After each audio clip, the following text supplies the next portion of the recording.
have Muller and you have Pavlovic now. And I think their biggest strength is that they understand the game. Muller has that nickname Raumdeuter, or I think space investigator, something like that in English.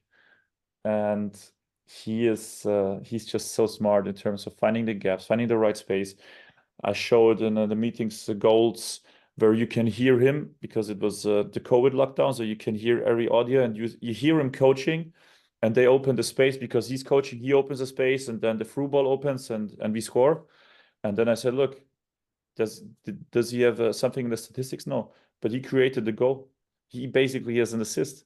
He told the teammate to run deep, and he told the passing the player who passed the ball carrier, he told him that there is something open, and he opened the space. So he was involved in the goal and in the pass, and he made it possible. And that's why he played on that level for so long and won so many titles. And Pavlovic is obviously not playing around the last line, but playing in front of our first line, because he's a holding six. He can play double six. He can also join the attack and score goals, just because he recognizes space. He recognizes what the situation right now asks, and he can answer that question.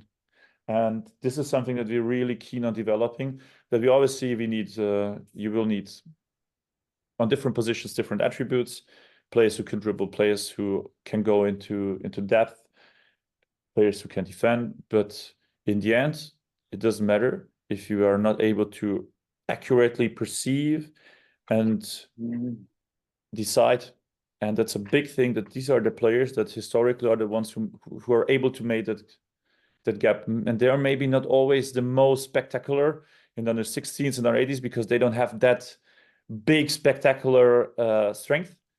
But we want to focus on these players who are maybe a little bit behind in the physical development, who are late bloomers. So we are trying to find ways to fight against relative age effect that is big in basically every academy in Europe, except I think Real Sociedad.